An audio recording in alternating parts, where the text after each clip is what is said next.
Cases हैं और क्या कुछ तैयारियां हैं वहां पर, और किस तरीके से ताकि पैनिक ना क्रिएट हो, एक तरह से जो स्थिति पहले उत्पन्न हुई थी, 3 लहरें जो हमने देखी हैं कोविड की, वो ना बने, क्या कुछ तैयारियां उसको लेकर। हमारे साथ आशिक मीर जुड़े हैं, शाहिद जुड़े हुए हैं और साथ ही हमारे साथ रैनिक दत्ता हैं, राजकिरण हैदराबाद से और जतिन रावल सूरत से जुड़े हैं। सभी के पास चलेंगे, उनसे बातचीत करेंगे।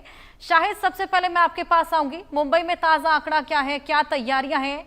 महाराष्ट्र में हम ज्यादा देख रहे हैं कि सबसे ज्यादा मौत के आंकड़े वहीं से निकलकर सामने आए हैं। जी हर्षा, आप तक की महाराष्ट्र की बात करें तो कोविड के जो केसेस हैं, जो स्वास्थ्य विभाग की ओर से जो आंकड़ा आया है, सबसे पहले मैं वो बता देता हूँ, फिर आगे की बात करते हैं।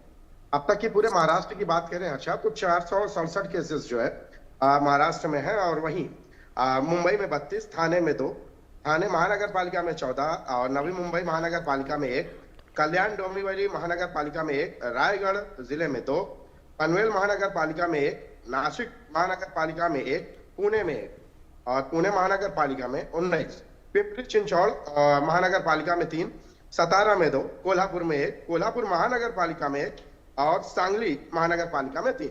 ये स्वास्थ्य विभाग के आंकड़े हैं जो रोजाना वो जाहिर करते हैं, और रोजाना इस आंकड़े के हिसाब से फिर जो ट्रीटमेंट होता है और उसके बाद जिनकी तबीयत सही हो जाती है या जो सेहतयाब हो जाते हैं, जिन्हें वापस किया जाता है, वो भी सारी चीजें मेंशन की जाती हैं।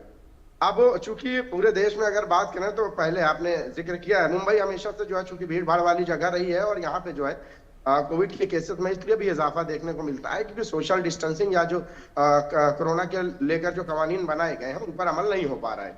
और अभी भी केसेस की बात करें तो यहाँ पे केसेस ज्यादा देखने को मिल रहे हैं, और मौतों का भी जो है आंकड़ा पूरे देश से अगर देख लें तो यहाँ का जो है ज्यादा है, 6। अब आपको मैं बताऊं कि राज्य सरकार, इसके बावजूद भी राज्य सरकार यही कहती है कि आप इसको लेकर घबराए नहीं, बल्कि अगर इस तरह से कुछ भी कोरोना के अगर आपको लक्षण नजर आते हैं तो आप उसके लिए स्थानीय बिल्कुल, फिलहाल यही बोला जा रहा है शाहिद कि पैनिक ना क्रिएट हो। आशिक, मैं आपके पास आऊंगी। श्रीनगर में कितने केसेस हैं, क्या तैयारियां हैं?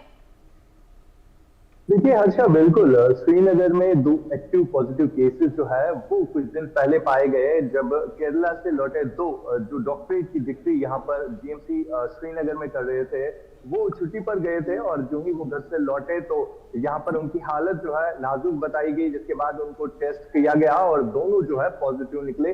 फिलहाल दोनों को जो है आइसोलेशन वार्ड में रखा गया है, जहां पर अलग फैसिलिटीज उनके लिए रखी गई है, अलग से वॉशरूम, किचन और बाकी फैसिलिटीज जो है इन दोनों के लिए रखी गई है। हालांकि दोनों जो है लड़कियां हैं, और इन दोनों की टेस्ट जो है पॉजिटिव आए हैं। फिलहाल इसके अलावा अगर हम बात करें कश्मीर घाटी के जितने भी डिस्ट्रिक्ट हॉस्पिटल्स है या जीएमसीज है, वहां पर जो है प्रिपेयरनेस की गई है, कोविड केसेस को लेकर तैयारियां जो है मुकम्मल की गई है, क्योंकि हमने 2019 में देखा जब कोविड-19 के केसेस काफी ज्यादा बढ़ गए थे, तो कश्मीर में भी बिल्कुल आशिक, श्रीनगर में फिलहाल हालात काबू में है। रैनिक, मैं आपके पास आऊंगी। कोलकाता में कितने केसेस हैं?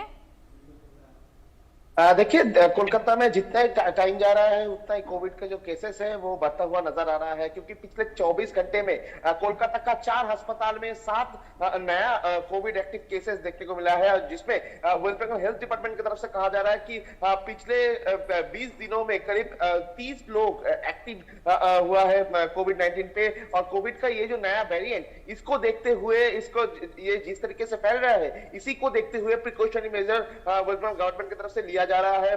कोलकाता का जो 4 सुपर स्पेशलिटी हॉस्पिटल है, उस 4 सुपर स्पेशलिटी हॉस्पिटल पर आइसोलेशन वार्ड तैयार किया गया है, स्पेशल आइसोलेशन वार्ड तैयार किया गया है, जिसमें सबसे महत्वपूर्ण है कि बेलेघाट आईडी जो अस्पताल, जिसको कोविड अस्पताल तैयार किया गया था, उस कोविड अस्पताल में नया तरीके से 2 isolation ward West Bengal government की तरफ से तैयार किया गया है। टोटल अभी तक 30 एक्टिव केसेस हैं, जिसमें तमाम तैयारियां कोलकाता में भी की गई हैं। असम की क्या तैयारियां हैं, आइए निबिर से वो भी जान ले। जी हाँ, असम में अभी भी पूरा जो है तैयारी करके रखा है। न केवल असम में, उत्तर पूर्व में जो 8 राज्य है, वहां पे मिजोरम में 2 केस आया है और अरुणाचल प्रदेश में 1 केस आया है। हालांकि अब तक असम में एक भी केस नहीं आया है, लेकिन पूरा जो है प्रिपरेशन सरकार की तरफ से पूरा हो चुका है। आइसोलेशन चैम्बर भी रेडी है, और कुछ भी अगर केस आएगा तो उधर उनको कैसे एब्जॉर्ब करके मेडिकल फैसिलिटी प्रोवाइड करना है, उनका भी पूरा जो है इंतजाम करके रखा है। सारे उत्तर पूर्व में एक जो है अलर्ट है, स्कैनिंग कर रहे हैं लोग, अगर कोई भी बाहर से आता है और कभी उनका अगर तबीयत खराब हो। और दूसरा बात ये है कि पूरा मेडिकल फैसिलिटी जो है सारे राज्यों में उसको जो है अलर्ट करके रखा है, ताकि डिस्ट्रिक्ट वाइज जो है इस विषय को डील किया जा सके। बिल्कुल, यानी कि फैसिलिटीज वहां पर पूरी हैं और लगातार निगरानी भी रखी जा रही है। हैदराबाद की क्या स्थिति है, आइए राजकिरण से ये भी जाने। जी हर्षा, जब तेलंगाना हैदराबाद की बात करते हैं तो सिर्फ 3 एक्टिव केसेस हैं, वो भी लास्ट 2 दिन के नीचे जो 3 एक्टिव केसेस है। और